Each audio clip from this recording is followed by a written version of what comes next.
রাহমাতুল্লাহি ওয়া বারাকাতুহু। কাছে দূরে দেশে ও প্রবাসে যে যেখান থেকে দেখছেন সবাইকে ধন্যবাদ জানিয়ে শুরু করছি। যে ৫ টি পাপের শাস্তি আল্লাহ দুনিয়াতেই দিয়ে থাকবেন এবং পরকালেও দিবেন। কিন্তু তাদের এই পাপের শাস্তি আল্লাহ সুবহানাহু ওয়া তাআলা দুনিয়াতেও দিবেন।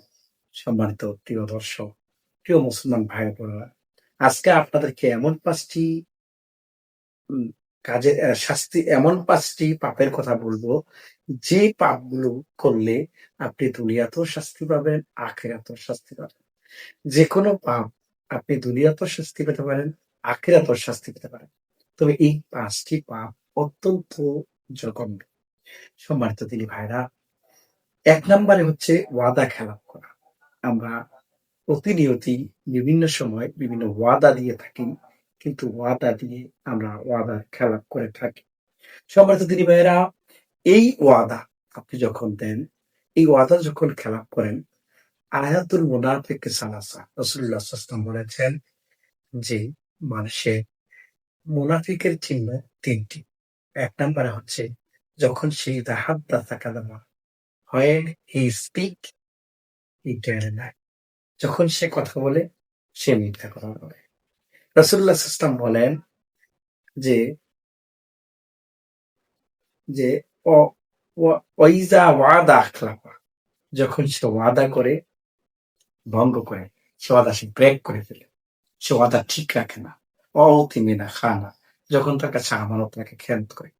সম্মানিত দর্শক, আমি আপনাদেরকে বলতে চাই যে ওয়াদার কথা বলছিলাম, এই ওয়াদার কথা কিন্তু এই হাদিসে এসেছে এবং এই ওয়াদা ভঙ্গ কিন্তু আমরা করে থাকি। সম্মানিত দিনী ভাইরা, আরেকটা জিনিস একটু খেয়াল করুন, আমরা যখন রূহের জগতে আল্লাহ সুবহানাহু ওয়া তাআলা বলেছিলেন যে আলাস্তু বিরাব্বিকুম, আমি কি তোমাদের রব নই? আমরা বলেছি বালা রব্বুনা, আপনি আমাদের রব। কিন্তু এই পৃথিবীতে যখন আমরা আসি, আমরা কিন্তু প্রভুকে রব বলে স্বীকার করতে চাই না, আল্লাহকে রব বলে স্বীকার করতে চাই না।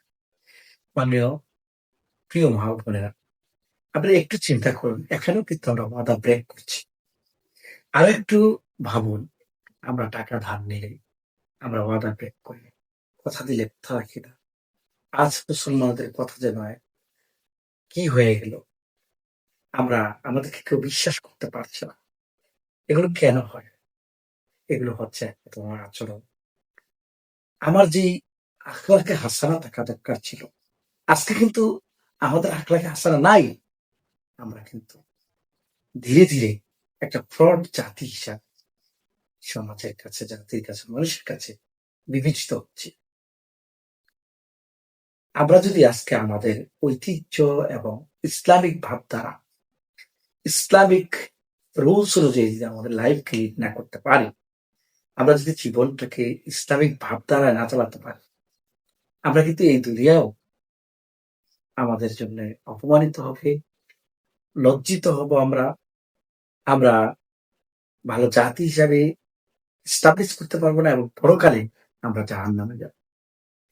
তো যে কথাটা বলতেছিলাম যে ওয়াদা একটা গুরুত্বপূর্ণ জিনিস। আল্লাহ সুবহানাহু ওয়া তাআলা বলেছেন যে অফু বিল আহাদি, ইন্নাল আহাদা ইন্নাল আহাদাল্লাহি ইন্না আহাদাল্লাহি মাসউলা, যে তোমরা কি করো? ওয়াদা পূরণ করো, আর নিশ্চয়ই আল্লাহ তাআলা সমস্ত ওয়াদা সম্পর্কে জিজ্ঞাসা করেন। মাননীয় প্রিয় মা ও বোনেরা, প্রিয় মুসলমান ভাইরা, আসুন আমরা ওয়াদা রক্ষা করি। আমরা ওয়াদা ঠিকঠাক মতো পালন করি। আমরা কথা দিয়ে কথা রাখি। আমরা আমাদের নিজেদেরকে পরিশুদ্ধ করি। আমরা যেন আখিরাতে আল্লাহ সুবহানাহু ওয়া তাআলাকে আল্লাহ সুবহানাহু ওয়া তাআলা যে জান্নাত আমাদের জন্য রেখে দিয়েছেন, সেই জান্নাতে যেন আমরা যেতে পারি। আমরা কিন্তু আল্লাহ সুবহানাহু ওয়া তাআলার আইন মানবো, আল্লাহ সুবহানাহু ওয়া তাআলার বিধান মানবো, আল্লাহ সুবহানাহু ওয়া তাআলার ল মানবো। এটা আমাদের দায়িত্ব। আর এটা মানলে আমাদেরই উপকার। আমরাই একদিন জান্নাতে যেতে পারবো। এই দুনিয়ায় কল্যাণে থাকতে পারবো, ভালো থাকতে পারবো। এটা আমাদের জন্য।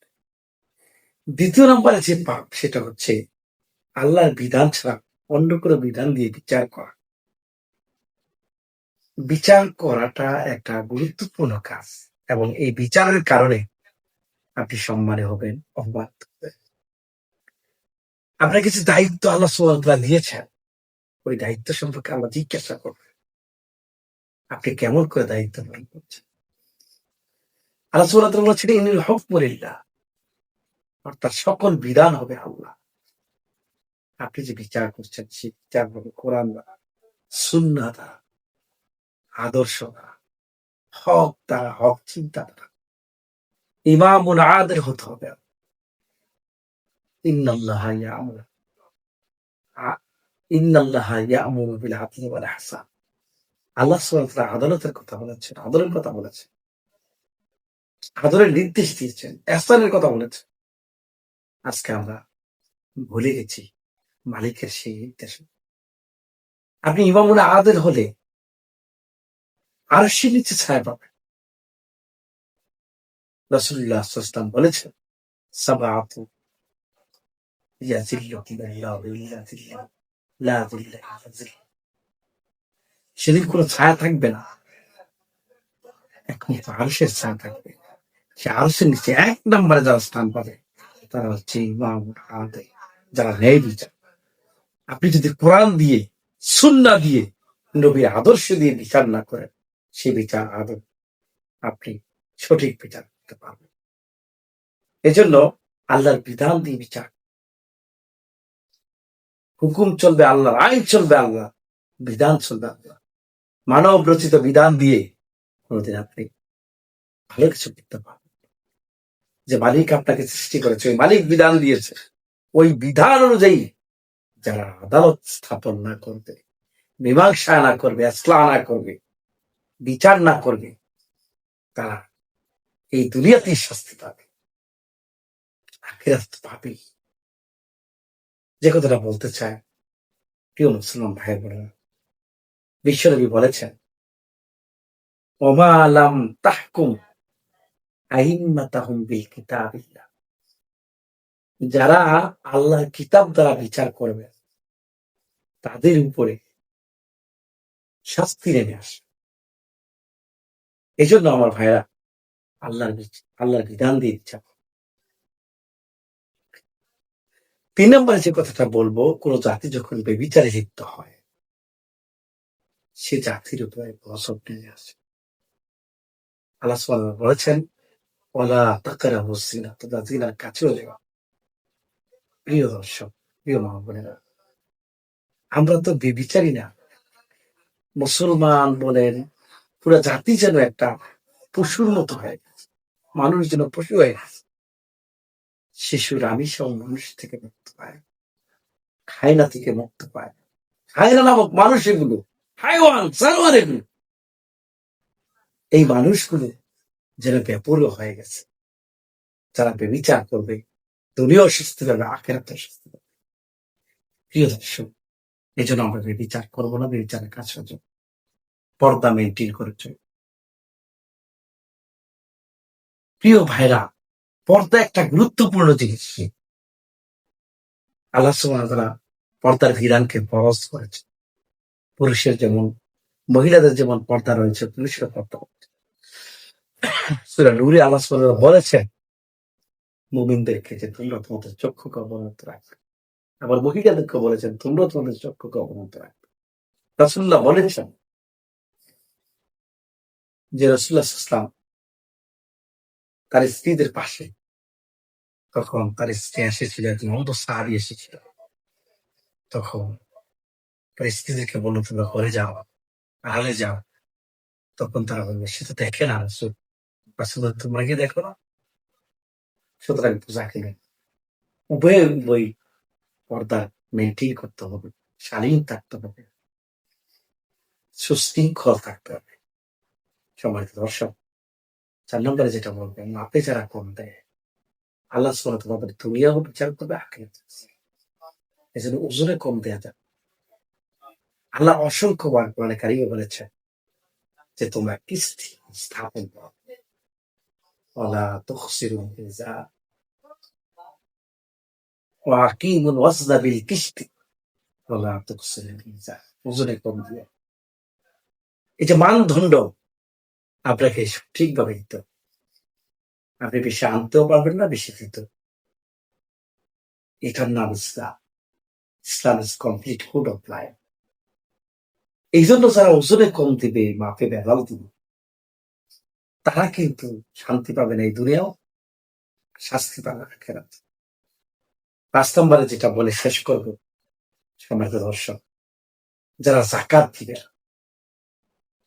যাকাত এমন একটা ইবাদত, আর্থিক ইবাদত, যে ইবাদতের মাধ্যমে ধনীরা তাদের সম্পদ থেকে গরিবদেরকে সদাকা করবে। যাকাত নির্দিষ্ট করে, নির্দিষ্টভাবে কাউন্ট করে তার সম্পদ, অতিরিক্ত সম্পদের ১ বছর স্থায়ী থাকলে নিসাব পরিমাণ সম্পদ হলে তাকে যাকাত দিতে হবে। এটা ঠুনকু নয়, ইচ্ছা মতো কাপড় দিলাম, এই দিলাম, সেই দিলাম, যাকাত হয়ে গেল।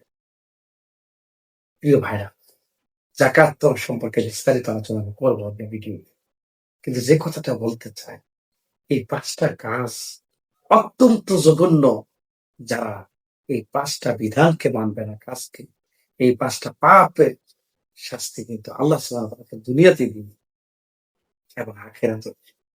প্রিয় দিন ভাই, আমরা সচেতন হই, কনসাস হই, আমরা এই বিষয়গুলো কনসার্ন করি, আমরা হৃদয়ে লালন করি, আমরা ইসলামকে ফলো করি, হযরত মুহাম্মদ সাল্লাল্লাহু আলাইহি আদর্শ মানি, আল্লাহর বিধানকে আমরা আমাদের বাস্তব লাইফে লিড করি। আমরা একদিন না একদিন শান্তি পাব। আমরা সমাজটা সুখী সমাজ হব। আমরা আল্লাহ সুবহানাহু ওয়া তাআলার মহান ডেকোরেটেড হাইলি ডেভেলপমেন্ট জান্নাতে যেতে চাই। আল্লাহ পাক আমাদেরকে জান্নাতে করুক। ওয়া আখিরু দাওয়ানা আলহামদুলিল্লাহ।